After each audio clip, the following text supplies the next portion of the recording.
Hello students, मैं हूं गुंजन एरन और अपनी आज की इस वीडियो में हम बात कर रहे हैं क्लास 12th मैथमेटिक्स से चैप्टर 4 शार्निक डिटर्मिनेंट्स की, जिसमें हमारा आज का टॉपिक है प्रश्नावली 4.2 से संबंधित उदाहरण एग्जाम्पल्स रिलेटेड टू एक्सरसाइज 4.2। तो हमने यहाँ अपना फर्स्ट क्वेश्चन लिखा है, सिद्ध कीजिए कि शार्निक का मान a की घात 3 के बराबर होगा। जब भी हमें ऐसा मान सिद्ध करके बताने वाले क्वेश्चनों को हल करना होगा तो हम कोशिश करेंगे या तो यहाँ ज़्यादा से ज़्यादा ज़ीरो बनाने की। जब यहाँ एक पंक्ति या एक स्तंभ में हम ज़्यादा से ज़्यादा ज़ीरो बना पाएंगे तो उसका प्रश्रण करना बहुत ही आसान हो जाता है। तो यहाँ हमें अपने गुणधर्मों का ही प्रयोग करना होता है, या फिर हम कोशिश करते हैं कि यहाँ कुछ ऐसे ऑपरेशंस लगा दिए जाएं कि या तो दो पंक्तियाँ एक जैसी हो जाएं, दो स्तंभ एक जैसे हो जाएं, या फिर उनमें कोई एक सार्वभौमिक गुणनखंड हम कॉमन लेकर के बता सकें। तो ऐसे ही देख करके ही हमें यहाँ कुछ ऑपरेशंस लगाने होते हैं। कोई निश्चित क्राइटेरिया नहीं होता है कि हमें यही ऑपरेशन इस मैट्रिक्स पे लगाना है। यह आपको क्वेश्चन के अकॉर्डिंग ही सोचना होगा कि हम यहाँ क्या ऑपरेशन लगा सकते हैं। जैसे कि इस समय आप यहाँ देख रहे हैं, यहाँ a, यहाँ 2a और यहाँ 3a लिखा हुआ है। तो इन दोनों को ज़ीरो बनाना आसान है इनके साथ। यदि हम इस पंक्ति में से इस पंक्ति का 2 गुना घटा देते हैं, 2a में से a का 2 गुना घटाएंगे तो हमें ज़ीरो मिल जाएगा। बाकी के अवयवों में चाहे जो भी मान आए। इसी तरीके से इस अवयव को ज़ीरो बनाने के लिए यदि हम R3 में से R1 का 3 गुना घटा देंगे तो फिर से 3a में से 3a घटाने पर हमें यहाँ ज़ीरो मिल जाएगा। इस तरीके से हम अपने यहाँ दो अवयवों को ज़ीरो बना पाएंगे।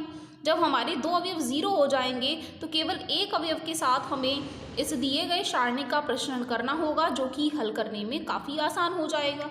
तो यही काम कर लेने पर R2 को हम चेंज कर लेते हैं R2 माइनस 2R1 में, और साथ ही ऑपरेशन लगा लेंगे हम कि R3 को चेंज कर रहे हैं R3 माइनस 3R1 में। तब हमें डेल्टा का जो मान है वह हल करने पर मिलेगा। पहली पंक्ति पर हमने कोई ऑपरेशन नहीं लगाया है, वह मान ऐसे का ऐसा ही रहने वाला है। दूसरी पंक्ति में से पहली पंक्ति का 2 गुना घटाने पर 2a में से 2a घटाएंगे 0, 3a प्लस 2b में से 2a प्लस 2b को घटा लेने पर 3a में से 2a घटाएंगे तो यहाँ a बचेंगे, 2b में से 2b घटाएंगे तो कुछ नहीं बचेगा, केवल a ही हमारा आंसर होगा। इसी तरीके से इन सभी अवयवों में से इन सभी का 2 गुना घटा लेने पर 4a में से 2a घटाएंगे तो 2a, 3b में से 2b घटाएंगे तो 1b, और 2c में से 2c घटाएंगे तो c वाला टर्म यहाँ नहीं बचेगा। इसी तरीके से अब आप जाते हैं अपनी तीसरी पंक्ति पर। तो तीसरी पंक्ति में से पहली पंक्ति का 3 गुना घटाना है, 3a में से 3a घटाएंगे तो हमें यहाँ 0 मिलेगा। 6a प्लस 3b में से इसका 3 गुना घटाएंगे, 6a में से 3a घटाने पर 3a, और यहाँ 3b में से 3b घटाने पर b वाला पद हमें नहीं मिलेगा। इसी तरीके से यहाँ 3 गुना घटा लेने पर 10a में से 3a घटाएंगे तो हमें मिलेंगे 7a, 6b में से 3b घटाएंगे तो 3b, और 3c में से 3c घटा लेंगे तो c वाला पद यहाँ नहीं बचेगा। इसके बाद क्या हम कोई और ऑपरेशन लगा करके इसे सिंप्लीफाई कर सकते हैं? तो आप देख रहे हैं यहाँ a आ रहे हैं और यहाँ 3a आ रहे हैं। यदि हम फिर से तीसरी पंक्ति को हल करके तीसरी पंक्ति माइनस 3 गुना दूसरी पंक्ति लिख लेते हैं तो ये वाला अवयव भी हमें 0 मिल जाएगा। यदि फिर हमारे 3 अवयव 0 हो जाएंगे तो इसे हल करना और भी आसान हो जाएगा। तो हम यहाँ R3 को चेंज कर लेते हैं R3 माइनस 3R2 से। तब डेल्टा का मान हमें मिलेगा, पहली और दूसरी पंक्ति को ऐसे का ऐसा ही लिख लेने पर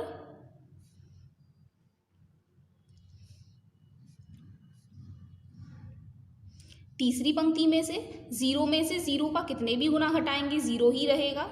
3a में से इनका 3 गुना घटाएंगे तो 0 हो जाएगा, और यहाँ 3 गुना घटाने पर 3 दूनी 6, 7 में से 6a घटाएंगे 1a बचेंगे, और 3b में से 3b घटाएंगे तो b वाला टर्म हमें नहीं मिलेगा। तो सॉल्व करने पर हमें यह मिल जाता है। अब यहाँ यदि हम C1 के अनुदिश प्रसरण कर लेते हैं, C1 के अनुदिश प्रसरण करने पर हमें डेल्टा का मान बराबर मिलेगा a के साथ में जो हमें डिटर्मिनेंट लेना है, पहली पंक्ति पहले स्तंभ को छोड़ करके जो भी अवयव बच रहे हैं यदि हम उनका डिटर्मिनेंट बना लेते हैं बाकी इस वाले मान के साथ जब भी हम इस वाले मान के साथ करेंगे तो ये है -0 और एक +0, क्योंकि दोनों के दोनों अवयव 0 हैं। गुणा में हम कुछ भी लिख लें हमें 0 ही मिलने वाला है। इन्हें हल कर लेंगे। a की गुणा a में करेंगे a² माइनस 0 की गुणा इधर करेंगे तो 0 ही हो जाएगा। तो हल करने पर हमें मिल जाता है a की घात 3, जो कि हमें सिद्ध करके बताना था। तो इस तरीके से हमारा क्वेश्चन हो जाता है कंप्लीट। नेक्स्ट क्वेश्चन है, प्रसरण किए बिना सिद्ध कीजिए कि ये दिए गए जो सारणिक हैं इनका मान 0 के बराबर होगा। हमें प्रसरण नहीं करना है, अपने किसी ना किसी गुणधर्म के इस्तेमाल से ही इन्हें 0 बना करके बताना है। तो आप देख रहे हैं हम यहाँ क्या ऑपरेशंस लगा सकते हैं। अगर हमने 0 भी बनाने की कोशिश करेंगे, इनमें से इन्हें घटा लें, इनमें से भी इन्हें घटा लें, तो फिर भी यहाँ एक बार तो 1 बचेगा, तो प्रसरण तो हमें करना पड़ेगा। एक तरीका तो ये हो सकता है, क्या और भी कोई तरीका हो सकता है यहाँ? यदि हम इन दोनों पंक्तियों को जोड़ करके देखें तो आप देख रहे हैं x + y + z, x + y + z और यहाँ x + y + z। यदि हम इन दोनों पंक्तियों को जोड़ लेते हैं तो आप देख रहे हैं सारे के सारे मान x + y + z में बदल जाएंगे और फिर हम वहाँ से कॉमन भी ले पाएंगे। तो हम सबसे पहले यही काम अपने इस डिटर्मिनेंट के लिए कर लें। r1 को चेंज कर लें r1 + r2 में, तब डिटर्मिनेंट की जो वैल्यू है हमें चेंज करके मिल जाएगी x + y + z, x + y + z और यहाँ पर भी x + y + z। बाकी दोनों पंक्तियों को ऐसे का ऐसा ही लिख लेने पर यहाँ आप देख रहे हैं पूरी की पूरी पंक्ति में एक जैसा टर्म आ रहा है। तो हम यहाँ x + y + z को कॉमन भी ले सकते हैं। कॉमन लेने के बाद यहाँ बचेंगे 1 और 1। बाकी दोनों पंक्तियों को ऐसे का ऐसा ही लिख लेने पर यहाँ हम उन्हें लिख करके बता सकते हैं कि यह मान कैसे प्राप्त हुए हैं। पहली पंक्ति से x + y + z कॉमन ले लेने पर। इसके बाद आप यहाँ देखें पहली पंक्ति और तीसरी पंक्ति बिल्कुल समान अवयव रख रही हैं, दोनों की दोनों पंक्तियाँ समान हैं। और हमने अपने गुणधर्म नंबर 3 में पढ़ा है, यदि किसी भी सारणी की कोई 2 पंक्तियाँ या 2 स्तंभ समान संगत अवयव रखते हैं तो उस सारणिक का मान 0 के बराबर होता है। तो इसीलिए उस प्रॉपर्टी के हिसाब से हम अपने इस सारणिक का मान 0 रख सकते हैं। हम रीज़न लिख के बता देंगे। चूँकि r1 और r3 का मान बराबर है और गुणधर्म नंबर 3 से हमने पढ़ा है कि जो डेल्टा होता है उसका मान 0 के बराबर हो जाएगा। अब 0 की गुणा हम किसी में भी कर लें तो हमें 0 ही मिलेगा। यही हमें सिद्ध करके बताना था कि प्रश्न किए बिना यह आंसर 0 निकाल करके बताइए। तो ये काम हमारा हो जाता है कंप्लीट। इसी तरीके से नेक्स्ट क्वेश्चन है। क्वेश्चन में एक सारणिक दिया गया है, इसका मान निकाल करके बताना है। ये जो क्वेश्चन है बहुत इंपॉर्टेंट है, इसे आप अच्छे से प्रिपेयर भी करेंगे। इस तरीके के कई क्वेश्चन आपको एक्सरसाइज में भी सॉल्व करने को मिलने वाले हैं। तो यहाँ जब भी हमें मान निकालने को कहा जाएगा और जब भी हमें सारणिक में 1 दिखाई देने लगे तो हमें यहाँ क्या काम करना है, किन्हीं भी 2 अवयवों को 0 बना करके बताना है। तो फिर से हम यहाँ इन दोनों अवयवों को 0 बनाने के लिए इस दूसरी पंक्ति में से पहली पंक्ति को घटा दें और यहाँ तीसरी पंक्ति में से भी पहली पंक्ति को घटा दें, तो ये हमें दोनों अवयव 0 मिल जाएंगे। और फिर एक अवयव के सापेक्ष प्रसरण करने में हमें इतनी ज़्यादा कैलकुलेशन नहीं करनी होती है। तो हम यही काम कर लें, r2 को चेंज कर लें r2 - r1 में और r3 को भी चेंज कर लें r3 - r1 में। तब इन डिटर्मिनेंट्स को सॉल्व करके हमें क्या मिलने वाला है, पहली पंक्ति को ऐसे का ऐसा ही लिख लेने पर दूसरी पंक्ति में से पहली पंक्ति घटानी है, 1 में से 1 घटाएंगे 0, b में से a घटाएंगे b - a और c a में से bc घटाएंगे ca - bc करना है। साथ ही आप देख रहे हैं यहाँ c कॉमन आ सकते हैं, तो अंदर बचेगा c × a - b। तो इस मान को यहाँ लिख लेने पर c × a - b। इसी तरीके से तीसरी पंक्ति में से जब पहली पंक्ति घटाएंगे तो 1 में से 1 घटाएंगे 0, c में से a घटाएंगे c - a और यहाँ ab में से जब bc घटाएंगे तो दोनों में b कॉमन है और अंदर बच जाएगा a - c। तो ये हो जाता है हमारा फर्स्ट स्टेप कंप्लीट। इसके बाद क्या कुछ कॉमन हम ले सकते हैं या फिर कुछ और कैलकुलेशन करके ज़्यादा 0 हम बना सकते हैं। तो आप देख रहे हैं यदि हम अपनी दूसरी पंक्ति को देखें और यहाँ मैं माइनस कॉमन निकाल लूँ तो a - b हो जाएगा यहाँ, और a - b यहाँ पहले से उपस्थित हैं। इस तरीके के क्वेश्चन में कई बार आपको यह भी दिया होता है कि सिद्ध कीजिए कि यह गुणनखंड इनके आंसर में आएंगे। तो फिर जो भी गुणनखंड दिए गए होते हैं उनके हिसाब से मान को ज्ञात करना और भी आसान हो जाता है, कि वहाँ हमें गुणनखंड पता होते हैं क्या क्या गुणनखंड वहाँ आने वाले हैं। तो जैसे आपको सिद्ध करने के लिए दिया होता तो वहाँ आपको a-b या b-a दे रखे होते, तो इस हिसाब से आपको पता चल जाएगा कि ये दोनों स्टेप करने के बाद हमें क्या कॉमन लेना है। लेकिन अब तो हमें मान ज्ञात करके बताना है, तो खुद ही देखना होगा क्या कॉमन यहाँ से आ सकता है।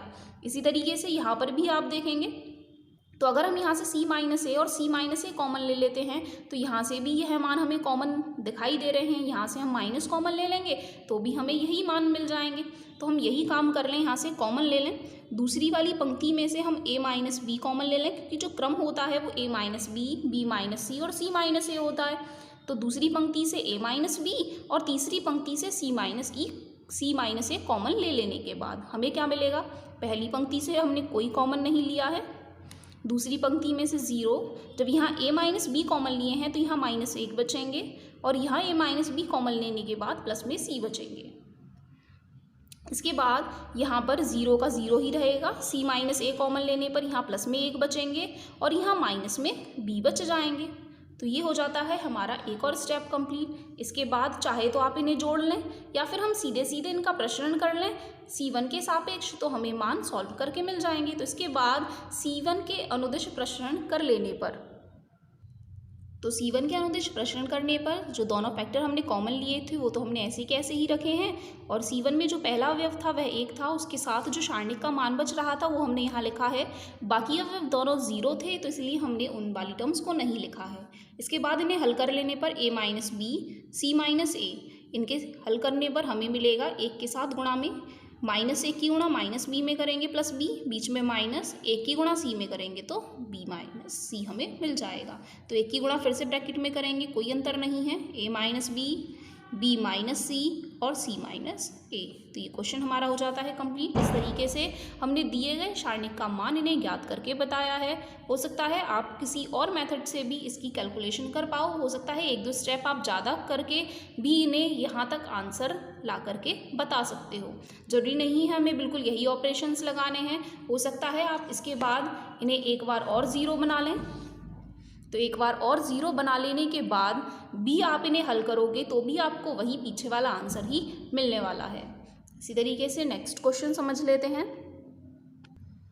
नेक्स्ट क्वेश्चन दिया है, सिद्ध कीजिए कि सारणिक का मान 4abc के इक्वल होगा। तो फिर से हम कोशिश करें कहाँ कहाँ हम 0 बना सकते हैं, कैसे इसे आसानी से हल करके सिद्ध कर सकते हैं, कौन सा गुणधर्म हम यहाँ लगा सकते हैं। तो आप यहाँ देखें, यहाँ b + c लिखे हुए हैं, यहाँ b और यहाँ c लिखे हुए हैं। यदि मैं इन दोनों को जोड़ करके इस पहली पंक्ति से घटा लूँ तो शायद यहाँ मान 0 मिल जाएगा, और कम से कम एक 0 तो हम यहाँ बना पाएंगे। फिर उसके बाद हम देखेंगे क्या हम इन्हें हल करके बता सकते हैं। तो सबसे पहले यही काम कर लेने पर तो हमें यहाँ जो डिटर्मिनेंट दिया गया है उसे हम डेल्टा से रिप्रेजेंट कर लेंगे, b + c, b, c, a, c + a, c, a, b और a + c। तो यहाँ सबसे पहले हम ऑपरेशन लगाएंगे कि हम R1 को बदल रहे हैं, R1 में से घटा करके R2 + R3 को। हमने दूसरी और तीसरी पंक्ति के अवयवों को जोड़ा है और पहली पंक्ति से घटाया है, तो हमें यहाँ यह ऑपरेशन लगाने के बाद यह अवयव 0 मिल जाएगा। यहाँ जब हम इन दोनों को जोड़ लेंगे तो 2c + a होगा, तो a से तो a कैंसिल हो जाएंगे लेकिन 2c हमें माइनस में मिल जाएंगे। इसी तरीके से यहाँ हल करेंगे तो a से a कैंसिल हो जाएंगे लेकिन माइनस में 2b यहाँ फिर भी बच जाएंगे। बाकी दोनों की दोनों पंक्तियों को ऐसे का ऐसा ही लिख लेने पर c और a + b। इसके बाद क्या हम कोई और ऑपरेशन यहाँ लगा सकते हैं। तो आप देख रहे हैं हम यहाँ एक तो कॉमन ले सकते हैं, साथ ही आप और कुछ कैंसिल करके भी बता सकते हैं। अगर हम इन्हें माइनस भी करने की कोशिश करेंगे तो फिर भी यह पूरे कैंसिल नहीं होंगे, यहाँ b - c हो जाएगा, यहाँ फिर भी a बचेगा और यहाँ फिर -a बचेगा। उसका मतलब है हम यहाँ अवयव तो 0 नहीं कर पाएंगे, तो क्यों ना हम इनका सीधे सीधे ही प्रश्रण कर लें। 2 कॉमन भी अगर हम ले लेंगे तो प्रश्रण तो हमें जब भी करना पड़ेगा, तो हम यहाँ पहले प्रश्रण ही कर लेते हैं, क्योंकि अब हमें यहाँ 0 बनाने के लिए कोई और अवयव दिखाई नहीं दे रहा है। तो R1 के अनुदिश प्रसरण करने पर डेल्टा का मान हमें मिल जाएगा, यह अवयव तो 0 ही हो जाएगा, दूसरा अवयव माइनस में होता है, उसके बाद जो अवयव लिखा हुआ है उसे लिखेंगे और यहाँ पहली पंक्ति दूसरे स्तंभ को छोड़ लेने पर जो भी अवयव बच रहे हैं उनसे हम एक सारणिक का निर्माण यहाँ कर लेंगे। उसके बाद तीसरा अवयव प्लस में लगा करके लिखेंगे, माइनस में 2b गुणा पहली पंक्ति तीसरे स्तंभ को छोड़ लेने पर जो भी अवयव बच रहे हैं उनका सारणिक फिर से बना लेंगे, c + a गुणा c। इन्हें हल कर लें, माइनस माइनस प्लस हो जाएगा 2c, यहाँ b की गुणा a + b में करेंगे तो ab + b² माइनस bc। इसी तरीके से यहाँ प्लस माइनस माइनस 2b गुणा में b की गुणा c में करेंगे तो bc माइनस c की गुणा यहाँ करेंगे तो माइनस में c² और माइनस में ac। इसके बाद इनकी फिर से ब्रैकेट के अंदर मल्टीप्लिकेशन करेंगे तो हमें मिलेगा 2abc plus 2b² minus 2bc²। 2b की गुणा bc में करेंगे तो 2b² minus minus plus 2bc² और यहाँ माइनस माइनस प्लस 2abc। अब जो टर्म्स कैंसिल हो सकते हैं उन्हें कैंसिल कर लें। सबसे पहले तो abc वाला देखेंगे, abc वाला दोनों पॉजिटिव हैं तो ऐड करके ही लिखने पड़ेंगे, कैंसिल नहीं हो रहे हैं। 4abc b² और b², ये पॉजिटिव हैं ये नेगेटिव हैं, दोनों कैंसिल हो जाएंगे। bc² ये नेगेटिव ये पॉजिटिव ये भी कैंसिल हो जाएंगे तो हमें अपना आंसर मिल जाता है 4abc। और हमें यही सिद्ध करके बताना था कि सारणिक का मान 4abc के इक्वल आएगा। तो इस तरीके से हमारा ये क्वेश्चन हो जाता है कंप्लीट। नेक्स्ट क्वेश्चन देख लें। नेक्स्ट क्वेश्चन है, यदि x, y, z विभिन्न हो अर्थात इन सभी के मान अलग अलग हैं, इनमें कोई भी वेरिएबल इक्वल वैल्यू नहीं रख रहा है, साथ ही हमें जो डिटर्मिनेंट दिया गया है उसकी वैल्यू 0 दे रखी है, तो सिद्ध करना है कि 1 + x + y + z 1 + x × y × z की वैल्यू 0 के इक्वल होगी। तो सबसे पहले हम अपने इस डिटर्मिनेंट को सॉल्व करेंगे जितना हम सॉल्व कर सकते हैं और x, y, z की टर्म में जो भी हमें फैक्टराइजेशन की टर्म में वैल्यू मिलेगी उसे हम फाइंड आउट करेंगे और क्वेश्चन के अकॉर्डिंग उसे 0 रखेंगे। तब हमें यह सिद्ध करके अपने आप ही मिल जाएगा कि 1 + x, y, z का मान 0 के बराबर होगा। तो यहाँ हम लेकर के चलेंगे अपने केवल डेल्टा वाले मान को।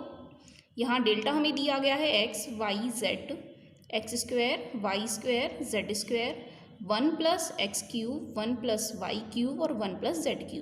ये क्वेश्चन आपको अलग से ये सारणिक दे दिया जाता है और सिद्ध करने के लिए बता सकते हैं कि सिद्ध कीजिए इनके फैक्टर्स का मान जो भी अब हमें मिलने वाला है वह इतना ही आएगा। जरूरी नहीं है कि यहाँ पर ये इस टर्म को सॉल्व करके बताएं, हो सकता है कि स्पेशल क्वेश्चन और यहाँ बन जाए कि सारणिक को हल करके बताइए इसका मान कितना आएगा, क्योंकि ये तो वह कंडीशन है जब इसका मान 0 होगा तो ये फैक्टर 0 होना चाहिए है। तो ये क्वेश्चन आपके लिए फिर से इम्पॉर्टेंट है, इसे भी आप प्रिपेयर करने वाले हैं। हमने एक गुणधर्म और पढ़ा है, जब भी किसी सारणिक में एक पंक्ति या एक स्तंभ, अब यहाँ इस केस में एक स्तंभ के सभी अवयव 2 पदों के योगफल के रूप में लिखे हुए होते हैं तो पहले पद के साथ हम अलग सारणिक और दूसरे पद के साथ अलग सारणिक का निर्माण हम कर सकते हैं। तो उसी प्रॉपर्टी के इस्तेमाल से हम इस सारणिक को 2 सारणिकों में ब्रेक करके लिख लें। सबसे पहले वाले अवयवों के साथ में, उसके बाद सभी दूसरे वाले अवयवों के साथ में,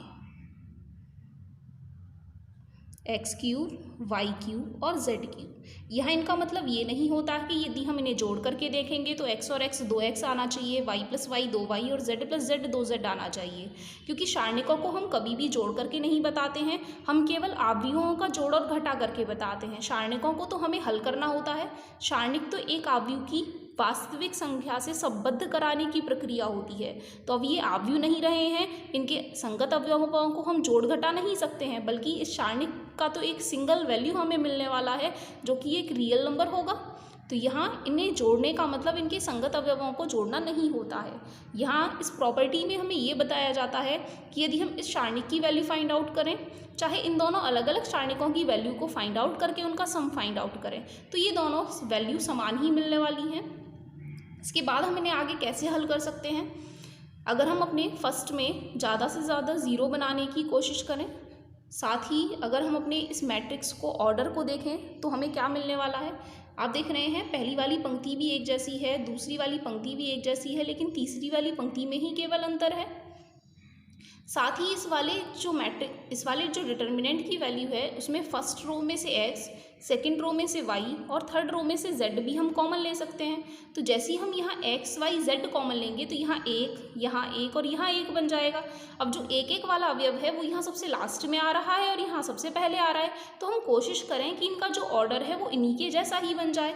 तो हम यहाँ पहले वाले अपने सारणिक के लिए फर्स्ट डिटर्मिनेंट हम यहाँ ऑपरेशन लगा दें कि C3 को तो हम चेंज कर रहे हैं C1 में, और फिर जब ये वाला ऑपरेशन हम कंप्लीट कर लेंगे तब हम लगाएंगे C3 को चेंज कर लेंगे C2 में। सबसे पहले C3 को C1 के प्लेस पे हम लिख लें, तो यहाँ हमें मिलेगा फर्स्ट प्लेस पे लिखने पर 1 1 1। अब ये बन चुके होंगे हमारे C3। उसके बाद हमें चेंज करना है C3 को C2 के प्लेस पे, तो ये जो C3 वाली वैल्यू थी वो हम C2 के प्लेस पे लिख लेंगे और ये वाली जो हमारी वैल्यू है वो पहुंच जाएंगी हमारे थर्ड कॉलम के प्लेस पे। प्लस में यहाँ पहली पंक्ति से x, दूसरी पंक्ति से y और तीसरी पंक्ति से z कॉमन लेने के बाद बचेगा एक x, x स्क्वायर, एक y, y स्क्वायर, एक z, z स्क्वायर। तो यहाँ तक सॉल्व कर लेने के बाद आप देख रहे हैं अब दोनों के दोनों जो डिटर्मिनेंट वैल्यू है सेम है। तो जैसे हम कॉमन लेकर के सॉल्व करते हैं, यदि मैं इस डिटर्मिनेंट को यहाँ से कॉमन निकाल लूँ तो 1 1 1 x y z, x square, y square और z क्यूब। उसके बाद जब हमने यहाँ कॉमन ले लिया है तो इस डिटर्मिनेंट को पूरा कॉमन लेने से यहाँ 1 बचेगा और यहाँ डिटर्मिनेंट को कॉमन लेने से यहाँ बचेगा x y z। तो ये हो गई हमारी कॉमन लेने की प्रोसेस। अब हमें अपने इस डिटर्मिनेंट को और सॉल्व करना है, तो हम यहाँ अपनी ज़ीरो बनाने की कोशिश करें। तो R2 को बदल दें R2 माइनस R1 और R3 को बदल दें R3 माइनस R1 से। तो यहाँ हम लिखेंगे R2 को बदल रहे हैं R2 माइनस R1 से और R3 को बदल रहे हैं R3 माइनस R1 से। तो हमें जो सॉल्व करके मिलेगा इस फैक्टर को हम अब आगे भी लिख सकते हैं 1 प्लस एक्स वाई जेड। तो यहाँ पहली पंक्ति हमने कोई चेंज नहीं किया है, ऐसे का ऐसा ही लिखेंगे। एक में से एक घटाएंगे 0, y में से x घटाएंगे y माइनस एक्स और y स्क्वायर में से x स्क्वायर घटाएंगे तो y square minus x square. इस तरीके से तीसरी पंक्ति में z में से x घटाएंगे z माइनस एक्स और यहाँ z square minus x square, यहाँ स्क्वायर टर्म है तो z square minus x square. उसके बाद 1 प्लस एक्स वाई जेड के साथ में। अब यदि हम यहाँ पहली पंक्ति के अनुदिश इनका प्रश्न कर लेते हैं तो हमें एक के साथ में इन्हें हल करके मिल जाएगा। क्या हम इन्हें और भी कुछ सॉल्व करके इजी बना सकते हैं? तो आप देख रहे हैं यहाँ दूसरी पंक्ति में y माइनस एक्स और y माइनस एक्स इसका भी एक फैक्टर होगा, z माइनस एक्स और z माइनस एक्स इसका भी एक फैक्टर होगा। तो यदि हम अपनी दूसरी पंक्ति में से y माइनस एक्स कॉमन निकाल लें और तीसरी पंक्ति में से z माइनस एक्स कॉमन निकाल लें तो जो हमें सारणिक है वह हल करके कितना मिल जाएगा? पहली पंक्ति में से हमने कोई कॉमन नहीं लिया है, दूसरी पंक्ति में से y माइनस एक्स कॉमन लेने पर 1, इसके फैक्टर होते हैं y माइनस एक्स और y प्लस एक्स। जब हमने माइनस वाला टर्म बाहर ले लिया है तो अंदर बचेगा प्लस वाला टर्म y प्लस एक्स। इसी तरीके से नीचे वाली पंक्ति में 1 और यहाँ z प्लस एक्स। इसके बाद यदि हम इनका C1 के अनुदिश प्रश्न कर लेते हैं तो केवल हमें एक के साथ हल करना होगा, बाकी दोनों के दोनों अवयव यहाँ 0 हैं। तो इसके बाद C1 के अनुदिश प्रश्न कर लेने पर, तो यहाँ C1 के अनुदिश प्रश्न करने पर जो भी हमने कॉमन लिया था वह तो हमने बाहर लिखा है और एक के सापेक्ष जो भी डिटर्मिनेंट हमारे बच रहे थे हमने उनको यहाँ लिख लिया है। तो यहाँ 1 plus x y z, y minus x, z minus x, इन्हें हल करना है हमें। एक के साथ गुणा करेंगे कोई फ़र्क नहीं पड़ेगा, सीधे सीधे इनकी तिरछी गुणा करके हम यहाँ लिख लेंगे। एक की गुणा z प्लस एक्स में करेंगे z प्लस एक्स माइनस एक की गुणा y प्लस एक्स में करेंगे तो y प्लस एक्स। यहाँ प्लस एक्स और माइनस एक्स कैंसिल हो जाएंगे तो यहाँ बचेगा 1 plus x y z, y minus x, z minus x और इस ब्रैकेट में हमें मिलेगा जेड माइनस वाई। इसी के साथ हमें क्वेश्चन में दिया गया है कि ये जो डिटर्मिनेंट है इसकी वैल्यू 0 है, ये क्वेश्चन में हमें पहले से दिया गया है। तो जब हमारी वैल्यू डिटर्मिनेंट की सॉल्व करके आई है उसे भी हम 0 के इक्वल रख सकते हैं। तो डेल्टा की जो भी वैल्यू है उसे डेल्टा के नीचे लगा लेने पर इक्वल 0। लेकिन हमें साथ में क्वेश्चन में यह भी दिया गया है कि यह जो एक्स वाई जेड वाले मान हैं वो अलग अलग मान रखते हैं, सारी वैल्यूज़ डिफरेंट हैं, कोई भी सेम वैल्यू नहीं रखते हैं। साथ ही हमने यह भी पढ़ा है जब भी गुणनखंडों का गुणनफल 0 के बराबर होता है तो उनमें से कोई भी एक गुणनखंड 0 के बराबर रहा होगा। तो यहाँ से हम रिजल्ट निकाल सकते हैं 1 + xyz बराबर 0 होगा, या y - x बराबर 0 होगा, या फिर z - x बराबर 0 होगा, या z - y बराबर 0 होगा। तो यहाँ से इन्हें थोड़ा और सॉल्व किया जाए तो 1 + xyz = 0 होगा, y बराबर x होगा, या z बराबर x होगा, या फिर z बराबर y के होगा। लेकिन जो हमें क्वेश्चन में दिया है कि x y z different value रखते हैं तो उसके अकॉर्डिंग तो ये जो कंडीशंस हैं ये पीछे वाली तीनों कंडीशंस अमान्य कही जा सकती हैं, क्योंकि क्वेश्चन में उन्होंने पहले ही कह दिया है कि इन तीनों में से कभी भी कोई बराबर मान नहीं रखेंगे, क्योंकि क्वेश्चन में पहले से लिखा है x y z विभिन्न हैं, सभी डिफरेंट वैल्यू रखते हैं, इनमें से कोई भी दो आपस में बराबर नहीं है। तो इसलिए इन पीछे वाली तीनों कंडीशंस को हम अमान्य कह सकते हैं। तो हमारे पास केवल एक कंडीशन बचती है 1 + xyz = 0। ये वैल्यू 0 रही होगी तभी ऐसा पॉसिबल है, और यही हमें प्रूफ करना था कि अगर डेल्टा 0 है तो 1 + xyz की वैल्यू 0 रही होगी। तो इस तरीके से ये क्वेश्चन भी हो जाता है कंप्लीट। नेक्स्ट क्वेश्चन है, दर्शाइए कि सारणिक का मान ABC मल्टीप्लाई में 1 + 1/a + 1/c + 1/c के इक्वल होगा। और यदि हम ABC के अंदर गुणा कर देते हैं तो हमें यह वैल्यू भी पता चल जाएगी। तो या तो हम इस मान को इनके बराबर दिखा दें या इनके मान के बराबर दिखा दें, ये दोनों तो अपने आप ही बराबर हो जाएंगे एक लाइन में। तो हम यहाँ लेकर के चलेंगे अपने LHS वाली वैल्यू को, हमने जैसे डेल्टा से रिप्रेजेंट कर दिया है, और साथ में हमें यहाँ अपॉन में वैल्यू लेकर के आनी है। तो यहाँ A वाली लाइन फर्स्ट है, ये B वाली लाइन है और ये C वाली लाइन है। यदि हमें A को अपॉन में लेकर के आना है तो अपनी पहली पंक्ति में अगर हम A का भाग कर देंगे तो 1/a बन जाएगा, 1/a और 1/a। इसी तरीके से दूसरी पंक्ति में B का भाग कर दें और तीसरी पंक्ति में C का भाग कर दें।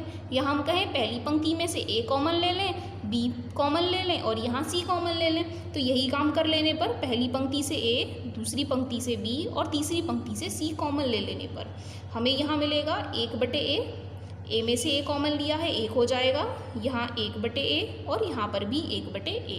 इसी तरीके से दूसरी पंक्ति में से हमने B कॉमन लिया है तो 1/b, 1/b + 1 और 1/b। तीसरी पंक्ति में C का भाग करेंगे तो 1/c, 1/c, 1/c + 1। यहाँ मैंने लिख करके बता सकते हैं कि हमने R1, R2 और R3 में से क्रमशः A, B और C कॉमन लेकर के बताए हैं।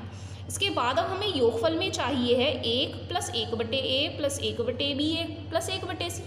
यदि आप इनका इस तरीके से योगफल करके देखेंगे तो 1 + a/b + b/c + 1/b + 1/c, और इसी तरीके से इनका योगफल करने पर 1 + 1/a + a/b + 1/c, और इसी तरीके से इनका योगफल करने पर भी 1 + 1/a + 1/b + 1/c ही हमें मिल जाएगा। तो या हम यही ऑपरेशन लगा लें, R1 को बदल लें R1 + R2 + R3 में, तो हमें सभी में एक कॉमन वैल्यू मिल जाएगी और उसे हम फिर कॉमन भी ले पाएंगे।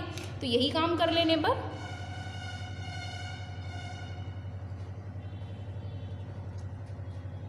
यहाँ हम लिखेंगे, हम R1 को बदल रहे हैं R1 + R2 + R3 से। तो यहाँ हमें डेल्टा की जो वैल्यू है वो चेंज करके मिलेगी ABC, और यहाँ हल करके सभी में एक जैसा मान आ जाएगा + 1/c, सभी में यही मान हमें मिलने वाला है।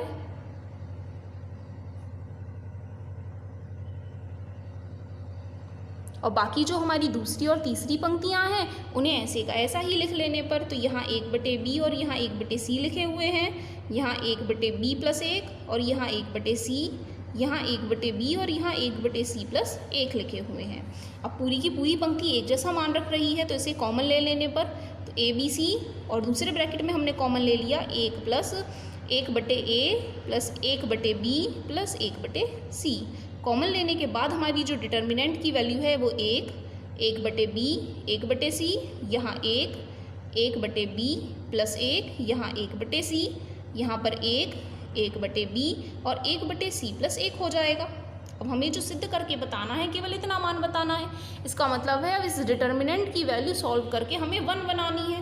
अब इसे अगर हम सीधे सीधे एक्सपेंड करेंगे तो बहुत सारी कैलकुलेशन हमें करनी होगी। क्यों ना हम यहाँ फिर से ज़ीरो बनाने की कोशिश करें। और आप देख रहे हैं हमें पहली पंक्ति में ज़ीरो दिखाई दे रहे हैं, तो यदि हम इसको ज़ीरो बनाना चाहते हैं तो इस स्तंभ में से इसे माइनस कर दें, 1 - 1 ज़ीरो हो जाएगा। इसी तरीके से इस स्तंभ में से भी इसे माइनस कर देंगे तो 1 - 1 ज़ीरो मिल जाएगा। तो सबसे पहले इन दोनों अवयवों को इनकी मदद से ज़ीरो बना लेने पर हमारी कुछ तो कैलकुलेशन कम हो ही जाएगी। तो यहाँ हम ऑपरेशन लगाएंगे, C2 को चेंज करना है C2 - C1 में और C3 को चेंज करना है C3 - C1 में। C2 को C2 - C1 में बदल लेने पर तो यहाँ जो पहले मान लिखे हुए हैं उन्हें तो हम ऐसे का ऐसा ही लिख लें। बाकी यहाँ सारणिक में C2 को चेंज करना है तो C1 को हम ऐसे का ऐसा ही लिख लें। C2 में से C1 को घटाना है, 1 में से 1 घटाएंगे 0, 1/b प्लस 1 में से 1/b घटाएंगे तो केवल 1 बचेगा और यहाँ 1/c में से 1/c घटाने पर 0। इसी तरीके से जब 1 में से 1 घटाएंगे 0, 1/b में से 1/b घटाएंगे 0 और यहाँ 1/c वाला मान कट जाएगा, केवल यहाँ 1 बच जाएगा। तो इस डिटर्मिनेंट में अब काफ़ी सारी ज़ीरो बन गई हैं। अब सीधे सीधे हम अपनी R1 के अनुदिश इनका प्रसरण कर लें। तो प्रसरण करने पर हमें मिलेगा ABC दूसरे ब्रैकेट में 1 + a/1/a plus 1/b plus 1/c। साथ में जब हम R1 के अनुदिश इनका प्रसरण कर रहे हैं तो 1 के साथ में पहली पंक्ति पहले स्तंभ को छोड़ लेने पर ब्रैकेट में मिलेगा 1 × 1 माइनस 0 की गुणा 0 में करेंगे तो 0। तो पूरा मान 1 के ही बराबर है, 1 की गुणा यहाँ पूरे मान में करेंगे तो यही हमें आंसर में मिल जाएगा। ABC गुणा में 1 + 1/a plus 1/b plus 1/c। तो हमारा एक पार्ट तो यहाँ सिद्ध हो जाता है। यदि हम ABC की गुणा अंदर कर लेते हैं तो ABC plus BC plus CA plus AB हमें मिल जाएगा। तो ये दोनों पार्ट हमें प्रूफ करके बताने थे, ये हमने प्रूफ करके ने बता दिए हैं। तो इस तरीके से आपके एक्सरसाइज 4.2 से जितने भी रिलेटेड एग्जाम्पल्स थे वो सभी कंप्लीट हो जाते हैं। इसी से रिलेटेड ही एक्सरसाइज प्रॉब्लम्स आपको आपकी टेक्स्ट बुक में दी गई हैं। अगर आप ये एग्जाम्पल फिर से एक बार रिवीजन कर लेंगे अपने हाथ से तो आपको एक्सरसाइज को सॉल्व करने में भी दिक्कत नहीं आएगी। बाकी अपनी नेक्स्ट वीडियो में हम आपको पढ़ाएंगे एक्सरसाइज 4.2 के क्वेश्चंस। तो अपनी आज की इस वीडियो में इतना ही। धन्यवाद।